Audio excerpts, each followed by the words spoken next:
Ju njohim me përmbledhjen javore të lajmeve. Kjo është Radio Shtat. Moska kërcënon Serbin pasi Aleksandar Vučić për herë të parë viziton Ukrainën. Presidenti serb zhvilloi një vizitë surprizë për të qenë pjesë e samitit Ukrainë-Europa Juglindore. Për këtë vizitë reagoi dhe Moska zyrtare. Zëdhënëse e Ministrisë së Jashtme, Maria Zaharova, shtroi pyetjen për vendin e lartë se në anën e Kujtjan të Moskës apo të atyre që ajo i quajti neonazist. Pas kërcënimeve në qytetin ku mbahet samiti Ukrainë-Europë Juglindore, Rusia ndërmori një sulm masiv me dronë dhe raketa. Përveç Odesës, trupat e Putinit bombarduan dhe rajonet të tjera. Në Kharkiv raportohet për viktima dhe të plagosur, ndërsa mbrojtja ajrore ukrainase konfirmon se ka rrëzuar 40 dronë nga 85 të lëshuar gjithsej. Slovakia vijon të kundërshtoj sanksionin ndaj Rusisë. Kryeministri Robert Fico i vendosi kushte Bashkimit Evropian për shtimin e penaliteteve. Slovakia nuk do të mbështesë paketën e 18 të sanksioneve kundër Rusisë nëse Komisioni i Bashkimit Evropian nuk parashtron një zgjidhje të vërtetë për situatën e krizës në të cilën ndodhet Slovakia pas ndërprerjes së furnizimeve me gaz, naftë dhe lëndë djegëse nga Rusia, shkruan kryeministri Robert Fico në rrjetet sociale. Pavarësisht rezistencës së Slovakisë ndaj paketës së re të sanksioneve të BE-s kundër Rusisë, kancelari gjerman Friedrich Merz shpreson që 27 kryetarët e shteteve dhe të qeverive të vendeve anëtare të Bashkimit Evropian javën e ardhshme do ta miratojnë paketën e re të sanksioneve ndaj Rusisë të propozuar nga Komisioni i Bashkimit Evropian. Nëse gjithçka ecën sipas planit, atëherë javën e ardhshme do të jetë vendosur, tha Merz. Edhe në Washington po bëhen përgatitje për masat të mundshme të Kongresit dhe administratës kundër Rusisë. I pyetur lidhur me rezistencën e Slovakisë, Merz tha se komisioni përfaqësuesve të prershëm në Bruksel javën e ardhshme do të negociojë për herë të parë lidhur me paketën e sanksioneve. Kompania Renault, në partneritet me kompani më të vogla dhe të mesme franceze të mbrojtjes poshtë-shqyrton, hapi në një linjë prodhimi dronësh në Ukrainë. Fabrika do të vendosen deri në disa qindra kilometra larg vijës së frontit, raporton La Repubblica. Renault ka konfirmuar se është kontaktuar nga qeveria, por ende nuk ka marrë asnjë vendim. Në 6 qershor, ministri i mbrojtjes kishte parashikuar që një kompani franceze makinash do të fillonte prodhimin e dronëve në Ukrainë. Sekretari i përgjithshëm i NATO-s, Mark Rutte, u shpreh se NATO duhet të rrisë mbrojtjen ajrore me 400%. Turqia do të furnizojë Indonezinë me 48 avion luftarak Kan. Presidenti turk njoftoi arritjen e marrëveshjes. Përmes rrjeteve sociale, Recep Tayyip Erdogan tha se kapacitetet lokale të Indonezisë do të përdoren gjithashtu në prodhimin e avionëve. I përgëzoi të gjitha organizatat tona, veçanërisht drejtorin ton të industrisë së mbrojtjes dhe TUSAS, të cilët kontribuan në prodhimin e avionëve dhe në shkrimin e kësaj kontrate rekord eksporti në historinë e Turqisë, tha Erdogan. Arrihet marrëveshja SBA-Kin për të rikthyer pushimin tregtar dhe për të hequr kufizimet e eksportit të Kinës për metale të rralla. Në fund të 2 ditëve negociatash intensive në Londër, sekretari amerikan i tregtisë, Howard Lutnick, u tha gazetarëve se marrëveshja kornizë plotëson një pakt të arritur muajin e kaluar në Gjenevë për të lehtësuar tarifat dypalçe. Edhe zëvendës ministri kinez i tregtisë tha se ishte arritur një marrëveshje tregtare kornizë që do dërgohet liderëve të SBA-s dhe Kinës.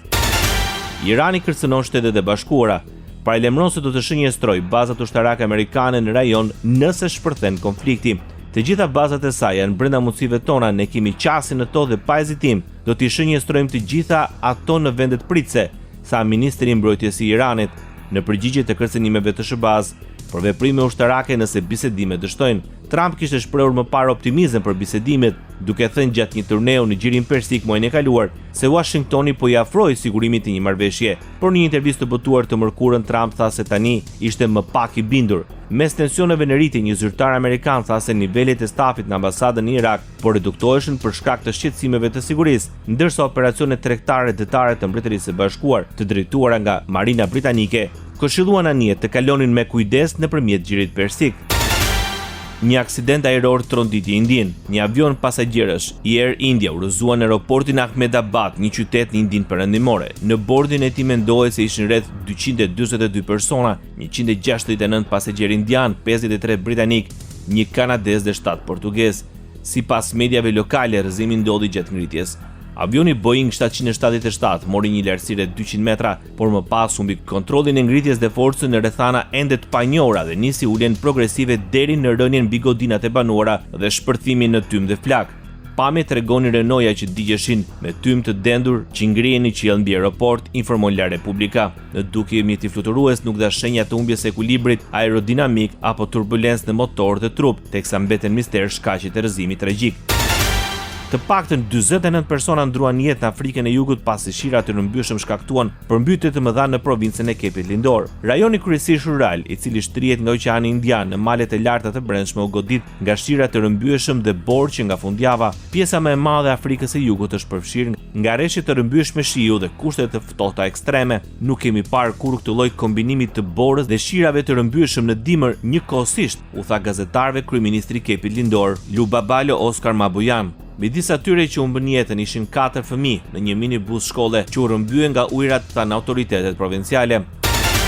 Shtresa e akullit e Groenlandës u shkri 17 herë më shpejt se mesatarja e kaluar gjatë një jave të nxehtit të muajit maj që goditi dhe Islandën, tha rriti shkencor World Weather Attribution.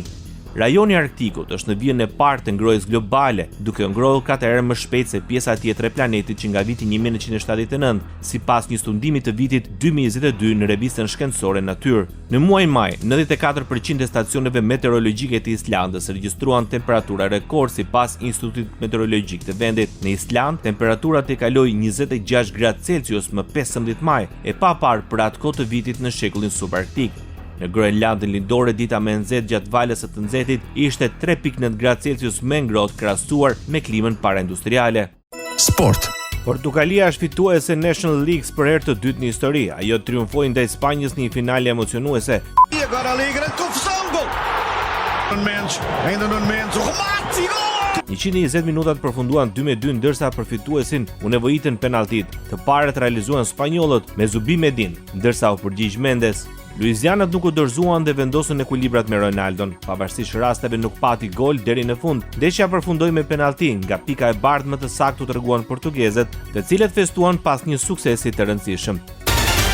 Mes lotësh, Cristiano Ronaldo festoi me trofe në moshën 40 vjeçare. Ky ishte trofeu i tij 35 në karrierë, i treti me fanellën e përfaqësueses portugeze. Ronaldo nuk i psheu emocionet pas suksesit në Ligën e Kombeve, i dyti për të në karrierë dhe i dyti për Portugalinë. Muita alegria. Em primeiro lugar, por este que eu disse hoje, esta geração merecia título desta magnitude, também pelas nossas famílias. Os meus filhos vieram cá, a minha mulher, o meu irmão, os meus amigos. E ganhar por Portugal é sempre especial. Eu tenho muitos títulos a nível individual de clubes, mas não há nada melhor que ganhar por Portugal. Por isso é as lágrimas, é o dever cumprido e muita alegria. Quando eles falam de Portugal é sempre um sentimento muito especial. Por isso, sendo o capitão desta geração, desta equipa, mesmo com a idade que tem, para mim é um orgulho. Kam shumë gëzim mbi të gjitha për këtë brez lojtarësh që e meritoni një trofe të tillë me kaq shpesh. Të fitosh me Portugalinë është gjithnjë diçka speciale. Kam fituar shumë tituj me kombet, por asnjëri nuk krahasohet me sukseset që kam arritur me Portugalinë. Jam në lot, pasi kjo është një detyrë e përmbushur. Ne jemi një vend i vogël, por me ambicie të mëdha. Të jem kapiteni i këtij grupi më bën të ndihem krenar, u shpreh Ronaldo. Ndoqet për mbledhjen javore të lajmeve. Kjo është Radio 7, zëri pozitiv i qytetit.